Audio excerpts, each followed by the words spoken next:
Hi, I'm Isabella. I will be doing my presentation on magical realism. I apologize for the awkward setup. This was the easiest way for me to present and speak, but I did my presentation on magical realism, and I'm going to begin with Louis Leal. He authored Magical Realism in Spanish American Literature. So he wrote this to describe his and his fellow professors' opinions on magical realism because, as he explains, the term was being repeatedly used, but it was never actually defined. So he just took this opportunity to actually define magical realism, and he did this by explaining things that he found true in his peers' studies and then his critiques. So I really appreciated, as I mentioned in the next slide, but I really appreciated how he did this. Instead of just giving a black and white outlook on magical realism, he kind of took different parts of different people's studies and gave his critiques, but also gave things that he agrees with and how he supports the two. So most professors can't actually agree where or who started magical realism because they couldn't actually define it. They couldn't agree on a definition for magical realism, which I will talk about later, but I just thought that was interesting. So Leal explains that it began around 1925 by Franz Rowe. But what is magical realism according to Louis Leal? So magical realism is not magic literature. It's more than literature that just includes magic or like a supernatural element to it. There's more of a message behind that. Magical realism aims to express emotions with an attitude towards reality that can be expressed in popular or cultured forms, in closed or open structures, and in elaborate or rustic styles. Magical realism does not use motifs, neither does it distort reality or create imaged words or emphasize psychological analysis of characters. And this is all similar things, but the realist does not try to copy the surrounding reality or to fix it, but to seize the mystery that breeds behind things. So these are just some quotes that stuck out to me when learning about magical realism. I wanted to give a little bit of background on Louis Leal and why I kind of chose him to do the background information about magical realism, but there's still a lot of information, and I do understand I don't want to take up all this time on just him, but I just wanted to explain that he's very educated, why I chose him, and why I chose this background information. But something that really stuck out to me was that he was named the world expert on the Mexican short story, and then he was named the world expert on Latin American short story. So I just thought that was interesting.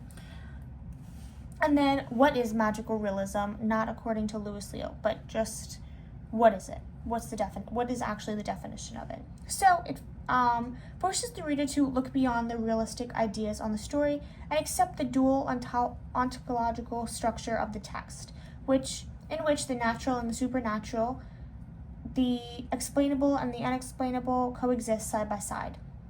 Magical realist images attempt to recreate traumatic events by stimulating the overwhelming effects that prevented their narrativization in the first place. Sorry, that was a mouthful. But that was just things that stuck out to me. And then the root of magical realism, fabulation, myth, fantasy, things that just stuck out to me.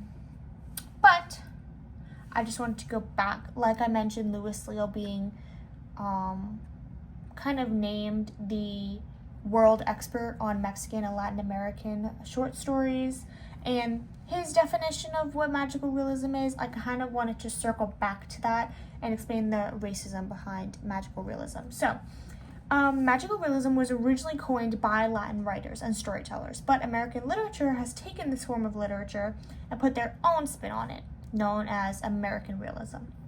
American literature has adapted magical realism into their own version of trauma and mental illness, and this has contributed the negative adaptations to the Latin origin.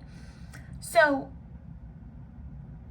that's why I chose Louis Leal and his kind of outlook on magical realism, because I found it was interesting that magical realism, there is no actual, it was hard to find a definition of it because there was two different types of magical realism, the original from Latin America and then the kind of twisted version when it became more American literature. So from what I understand, and from what I understand from the article about the racism on magical realism, it's two separate things. Magical realism was originally began in Latin America, but American literature kind of put this negative twist on it. So that's why I just wanted to give all of that background information, because I just thought that was interesting. And then doing all of this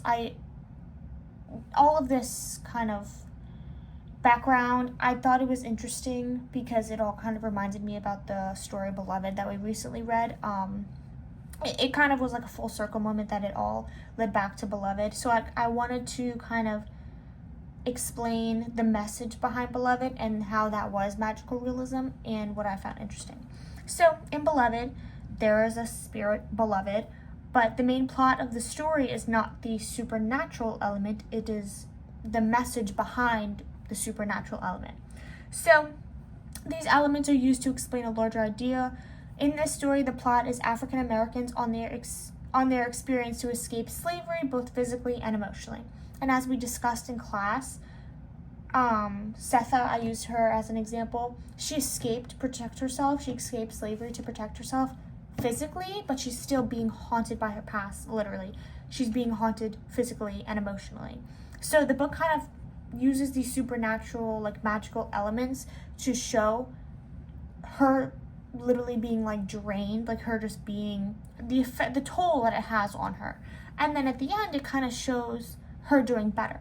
So I really enjoyed the magical realism kind of aspect to the story. I thought it was easier to understand, and it was different. It was something that I don't really see often, and I thought that the message of the toll, like the emotional toll that this had on her, I thought it was better understood with the magical realism. I just thought it was easier to understand rather than a different message and then the reader kind of has to like understand it. I just really enjoyed it.